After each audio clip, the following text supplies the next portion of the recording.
This is the Naval team. We are here at NAS Wildwood in Cape May, New Jersey at the Cape May County Airport. And I'm here with Austin. Yeah, I'm the Events and Communication Manager here at Historic Hangar Number 1. Alrighty, so a little bit about the hangar. It's a World War II hangar that we're in, one of the original buildings here. Yeah, it was one of 160. It's Historic Hangar Number 1. We're on the National and State Registry of Historic Places. One of our main missions here is we operate as a dive bombing training facility during World War II. From 43 to 45, there was about 130 crashes on base. So that led to the deaths of 42 naval aviators, a lot of guys that were, in their early 20s. So a large part of our mission is to educate on the history of NAS Wildwood, but also to memorialize the 42 men that were killed. And the last part is to restore Historic Hangar Number 1 to be a testament to these men. Alrighty. And so I do see that you guys, like you said, it's an honor to be here with you and get to learn more about. For anybody that doesn't know, this is a place that if you're ever in the South Jersey area, come on down. Are you guys, is there any fees or anything for the public to come visit? Are you guys open free to the public? Yeah, currently we are 10 to 4 each day. We're daily from March until December. There is memberships that we offer, but there is an admission fee. As of today's date, we are $16 for adults, $12 for children. The veterans get $2 off, and active duty military are free. With that being said, memberships are also a really good way to save money, especially if you want to visit the museum multiple times. Austin, tell us a little bit about the history. I know it was founded in World War II in like 1942, 1943. Can you explain more about the history of the Yeah, absolutely. Here? So originally, actually, the Army came in here and started clearing land, and they said, this would be a good Army airfield, but they later found that maybe it's not big enough for them. So they moved up down the road to Millville, and they established an Army airfield there. So then the Navy came in and said, hey, this is on a peninsula. This is perfect for us. Got water on all three sides of us. It would be perfect for doing all the training that we need to do, especially dive bombing training. During World War II, this building was built in 1942 into 43, commissioned as Naval Air Station Rio Grande, actually first in April 1st. And what had happened was the mail that was coming here kept going to Texas and vice versa to Rio Grande, Texas. So they ended up changing the name to Naval Air Station Wildwood, which is the next closest postal code. And since there was already an NAS Cape May, it was kind of some confusion there. So it's something we constantly battle with. But this facility, as I had said, was primarily a naval air station that was dedicated to dive bombing training. One of the main aircraft that was flown here was the SB-2C Helldiver, also known by many pilots as the Beast. Some loved it, some hated it, but it was one of the main facilities here on the East Coast. The hangar itself is on the Register of Historic Places on the national level and state level. It's all wood construction, saving metals for other parts of the war effort. It came on a kit, on rail. It's like a big Lego kit, essentially. And they assembled it in less than a year, which blows my mind because it's before most power tools at that point. The wood is mostly Douglas fir. Comes from Washington State, which is many know as a Christmas tree. Which is pretty interesting detail I always like to mention. As I had spoke before, there was about 130 crashes on base. Dive bombing was extremely dangerous and fairly new at the time. Today you fly aircraft, you have smart bombs, you have a target, you push a button, it goes where you want it to go.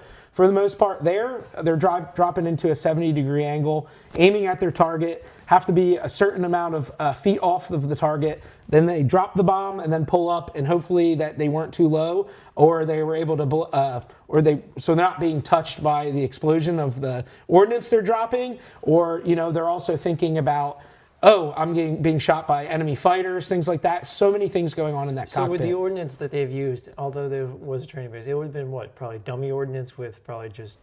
Yeah, so off the coast here, we had barges that they would basically drop smoke bombs. Our chairman and founder, Dr. Salvatore, who's now 95 years old, he grew up in Wildwood as a kid, and he remembers watching the aircraft flying on the beach and back on the meadows here. And him and his friends used to go and collect smoke bombs. So we actually have some in our ready room here, which is kind of an interesting detail. And in 1997, they heard that this building may be tore down, and he said, you can't tear down that building. There's so much history there. He remembered naval aviators being killed. So he said, what do I have to do to save this building? And they said, you can take it off our hands for a $1 lease, 99-year lease. That's how this all started. The building was full of bird poop. It was full of debris, rubble from the building being left derelict for some years. And he had a vision the minute he walked in this place, and as you see today, we have so many exhibits, 26 aircraft in the collection, and it blows my mind to think of a time when he was walking in here and there was one aircraft. Are you guys ever going to, as part of your history, looking into the future? Yeah. Are you guys going to be expanding, getting any more exhibits, working with the armed forces, whether it's the Army, Air Force, or Navy, to try to get more? Yeah, absolutely. It's something we're always looking to do. In the last year, we acquired an A7 Corsair 2 cockpit trainer, and then the optical landing system out on the museum floor is also a recent acquisition. We're hoping in the next year to maybe acquire an SNJ, which would really help tell the story of the training of naval aviators, especially during World War II. And they were here during the war.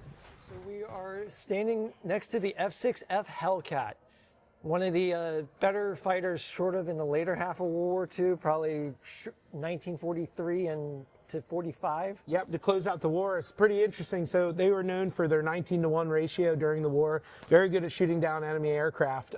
This one here is painted for Ray Hawkins, who was almost a triple ace. As you can imagine, 14 kills, that's pretty crazy to do, but it was common to do 19 in these things. So what was the common, I guess, target of these? Was it the A6M Zeros that were commonly? I think it was a little bit of everything. Once they hit the Marianas turkey shoot, pretty much I think anything Japanese aircraft-wise is going up in the sky. So they shot down a lot of numbers of aircraft there. So I think it's a large mix. And I do see we got next to us the old Pratt Whitney R2800 radial double wasp engine. That was probably one of the big engines for these guys, and probably what, the Corsairs and the F4s? Yes, absolutely. And interesting enough, we actually were recently donated an engine that was found submerged in the ocean, brought up in a fishing net. So we're excited to get that on exhibit as well. Yeah, so I see. So so like you had said, what was the armament of these aircraft? Well, with this aircraft, as you can see, there's six guns on the front here, but just touching back with the engine, we had found an engine out in the ocean in a fishing net, but this aircraft was actually submerged off the coast of San Diego. In 1944, the pilot bailed out of it, and it was brought up in 1970 after a submarine found it, a Navy submarine. All righty. So we are now with the Avenger torpedo bomber that you see behind me. It was it's one of the most famous aircraft in World War II outside of, at least when you look at the typical U.S. Navy aircraft carriers. The Essex class, you'll have the SB-2 Dauntlesses, which are the dive bombers, along with the SBDs, and then your fighters, of course. And Austin, can you tell us a little bit more background about the dive bomber? Yeah, so the TBM Avengers torpedo bomber here, during the war at NAS Wildwood, they practiced glide bombing off the coast here. What's kind of interesting, you may have heard that George Bush Sr. was shot down in one of these during the war and scooped up by a submarine. But a lot of these are pretty famous for the Battle of Midway. When you hear about, I believe only one made it back because they're still trying to figure out how to use their torpedo bombers during the war. And then that ended up changing a lot of what they did, and then ended up kind of shifting to glide bombing. So yeah, so these guys, if you've probably seen them around at every museum across the country. They're one of the most famous World War II aircraft, outside of course, the Corsairs and everything else. So that way, it's one of the most famous aircraft of World War II. Behind me, you see the Stearman. It's a 1942 model 75. These were primarily used for barnstorming, training, and what else, Austin? Yeah, these, as you can see, it's a two-seater.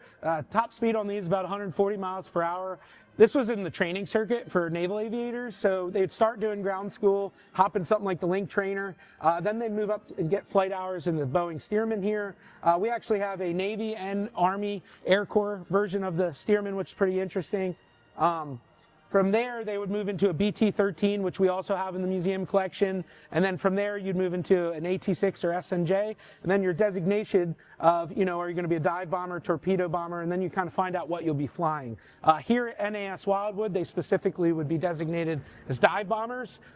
Early war flying the SBD Dauntless, and then later on, primarily flying the SB-2C Helldiver, or the Beast, as some call it. Alrighty, so that is the Boeing Stearman. And I see the nickname aircraft here is Susan. Yes. So that's probably what they probably nicknamed a fair amount of these aircraft. Cool.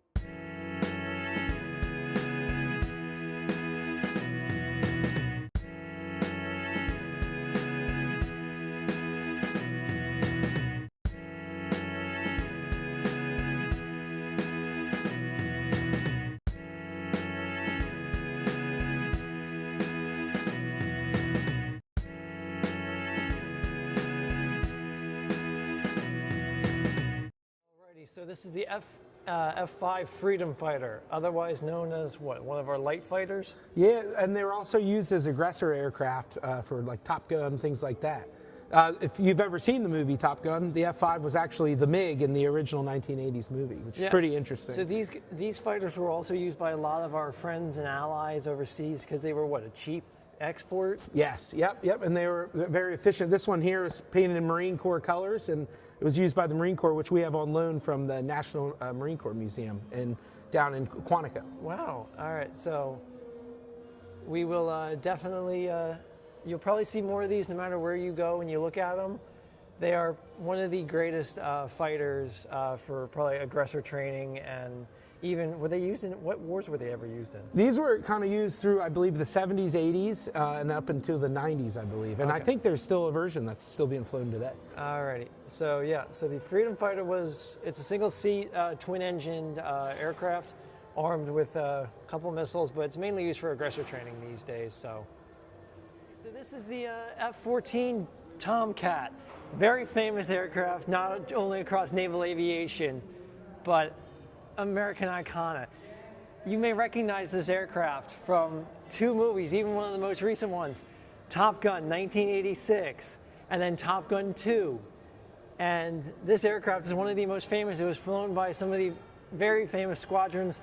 The squadron on this particular aircraft, you can't see it right behind me, but it's the Jolly Rogers, which were, they fought in the Gulf of Sidra incident in the 1980s when the Libyans tried to challenge us for that. And you also have next to me, you have the M61 Vulcan, which is the primary armament, along with the Sparrows and some of the other armament of this aircraft. Can you tell us a little bit more about it? Yeah, like you had mentioned, it was VF-103. What's kind of interesting, this was flying with this was one of the last squadrons flying the Tomcat. I believe it was retired in 2006, but it was with the last cruise of the Tomcat, which is interesting. Something I love about this aircraft is I just think of when we were at Naval Air Station during World War II, the aircraft were flying then you come into the 1970s and then you're flying this. Just blows my mind how much has changed in just a short amount of time. And I can't imagine landing or taking off an aircraft on something as big as this. So right behind me is the F-16, most specifically the F-16B model. This is one of the, they come in two versions. This is the twin seat or dual seat training version. The normal fighter is a single seat. It is right now in modern day, it is the most mass produced fighter in the entire US. They've got what, like till W generation or till W variant. This is one of the most produced fighters. And can you tell us a little bit about this particular? Yeah, so this F-16 came to us. We got this one off surplus. What's kind of interesting, you can see the tail here. It's got the Jersey Devil on it, the 177th Fighter Wing, which is local to us. They came and did the decals for us. We have a pretty good relationship with them. What's kind of interesting too is they actually come down here at our airport, at our museum, and they'll actually hoist this thing with a crane, and they practice crash recovery with this aircraft that's in the museum here, which is pretty neat. So yeah, so like you said, the F-16, it's not only is it one of the most mass-produced U.S. aircraft outside of, I believe, the B-17, would have been the only other mass-produced, other than B-29. Yeah, but this was, a lot of other countries still flying this today. And all of our allies still fly this jet to this day, but it will be slowly fading in time. You see the AH-1, particularly the F model of the AH-1 Cobra. These were Vietnam-era attack helicopters, probably used to support Hueys, or did they show up more in the 70s? That was shortly after. Yeah, so they supported the Hueys, but also, it's your gunship during Vietnam. Can't imagine flying one of these things. Something really interesting about this one is about a year ago, a gentleman was staring at this aircraft, and I had kind of was like, what's the story? There's something more. You're not just looking at the aircraft, you're got a deep feeling about this thing. And he told me he flew this exact Cobra, which was pretty neat to hear. And he showed me some photographs of when it had the shark teeth on the front that he had hand painted. So there's actually a photo of him painting the shark's teeth on it, which was pretty incredible. So I do see it's armed with pretty much, I'm guessing, air-to-air missiles, air-to-ground, and but primarily in Vietnam, these would have been the support outside of the Hueys when they couldn't have been there. Absolutely, yeah. You got your rocket pods and missile pods here. It's pretty awesome aircraft. We're really lucky to have it. This came from the Army, which we're excited to have, as well as our Huey helicopters, which really show the Vietnam era helicopters. Alrighty, so what you see me sitting on right now on the stretcher of is the OH-13 Sioux Cayuse helicopter. It was used in the Korean War, but a lot of my viewers, you may recognize it from a certain TV show, and that TV show is known as MASH. And why don't you tell us some information? Yeah, so this helicopter, as you had said, is famous from the TV show MASH, but what happened at kind of towards the end of World War II, they were developing helicopters and really changed warfare as we have seen it. You switched into the Korean warfare, you're able to airlift injured and killed service members out of the battlefield, essentially. And then you kind of evolved into things like the Huey helicopter, which we really saw a lot of changes in terms of fatalities and things like that during the war. So that's why, I'm sitting on what I'm guessing is the stretcher, or the medevac. Yeah, I can't imagine being strapped to that and you're getting pulled out, but I think if you're hurt and you're, in a war zone, you want to get out. Yeah, you do what you got to do. So, absolutely. Yeah, I'm seeing looks like it is a twin pilot, dual pilot only, an open cockpit. Yes. Along with what looks like just a glass bubble. You got a big dome, big bubble here, yeah. So would they have been big targets? I would think so, yeah. Alrighty. So again, if you may recognize this show from MASH, it's a very famous helicopter from that movie. So right next to me is the OH-6 Cayuse. It was a light observation helicopter in Vietnam, but many people may recognize it from a certain movie named Apocalypse Now, with the song The Ride of the Valkyries. And you may have seen that when they were flying in formation, and when the helicopters came in and spotted the enemy, and then you saw the Hueys just come in. So this is, they would have had it for observation. That way they could have told the Hueys, like, there would have been a target over here, and the Hueys could have gone in with their machine guns and rocket pods to neutralize any enemies during Vietnam. So this was more just for scouting and gathering information.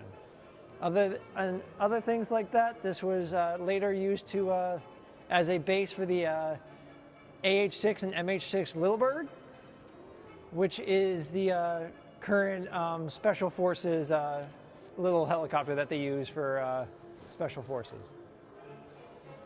So behind me, from the movie Apocalypse Now again, like we saw with the Cayuse, we got the UH-1 Iroquois.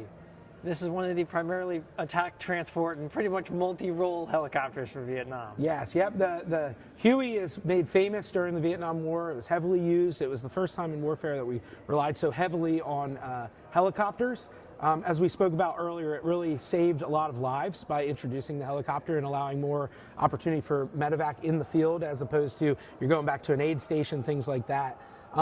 It's pretty interesting, the size of these, and it's also interesting when we have some visitors come into the museum and talk about their experience flying the Huey. One has been quoted as saying it felt like you were falling up as you're flying, which is pretty interesting. And I do see, so this looks like it was the medevac version, because we got the little red cross with the white background on it. Yes, so. yep. Yeah, like I had mentioned, saving a lot of lives, these things really changed how warfare is waged. It's pretty amazing. And they also have versions up to modern day with some of their descendants. Yep. So We are at a replica control tower. Which is the actual control tower of here at Bader Field. So this is actually the real control tower that was at Bader Field up in Atlantic City Airport there. So anybody who realizes that this is a World War II and probably Cold War actual air tower that we are standing on, so they would have done any air traffic control, like directing the planes coming in to land. And yeah, this was the main tower up there for a long time. It ended up, once they abandoned Bader Field, they ended up actually, it's kind of sat derelict, and then eventually they donated it to us. And as you can see, we're standing up on it, which offers a pretty neat experience, especially it's not something you can do at a lot of museums, is you can actually climb up the tower, check out the insides. You know, you can actually connect with someone that's down on the ground there and talk to them. Like this exhibit and some of our others, some of our aircraft, you're actually able to sit inside as well. So it creates a unique experience. What's really cool about this tower too is Bader Field was considered one of the first airports in the United States. So it's pretty rich history, aviation history, if you're interested. So yeah, so this is, and from anybody who's wondering with World War II, you had smaller towers because you couldn't really have big towers because of the size of the planes. Some of them you had smaller planes, so you didn't need to have that high of towers. I think too, you know, saving as many materials as you can and because try to simplify builds and things like that. Well, a lot of it was, if I'm correct, when you had a lot of these airfields, they had to save it for the war effort because we were rationing here on the stateside. Yep. Because we were sending them to build destroyers, especially our aircraft, like you would see here in the hangar, to train all of our pilots. Yeah, touching on that is, you know, you had Boy Scouts collecting tin cans trying to save metals for the parts of the war effort, but the hangar you're in right now, it's all wood construction. Prime example, it's wood, is to save those materials for other efforts like aircrafts, tanks, and firearms. So, like we had said in the beginning, Naval Air Station Wildwood was a training base during the World War II, and this is now a modern example of what would be a training base or any sort of air station, right? Yeah, so this here, call the ball, meatball, practicing for carrier landings. This one specifically for ground training here. You have another version of it that's on the ships that, you know, aircraft carriers that you're doing landings with.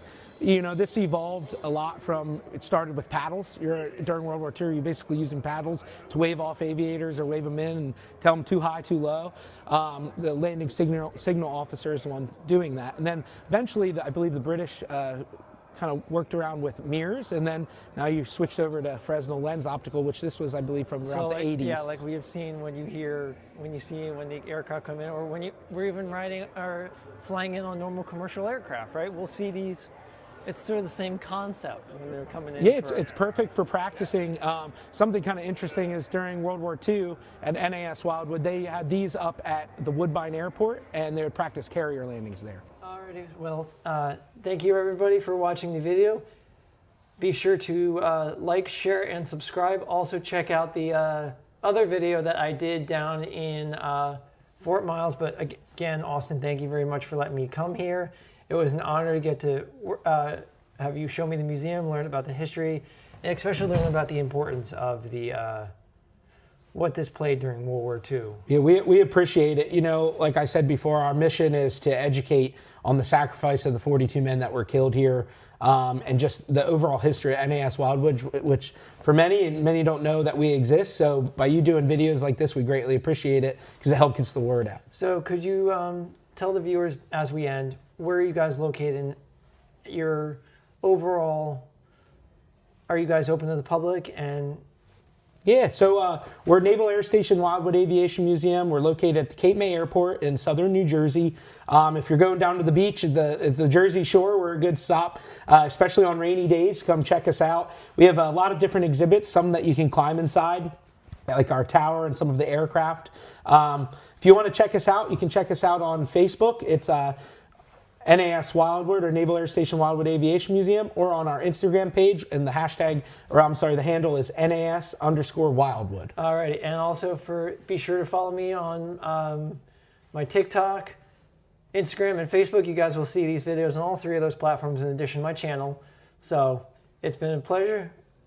Thank you for watching the video. Have a great day. I'm the Cabaltian. And I'm Austin with Naval Air Station Wildwood Aviation We'll see you Museum. later. Bye.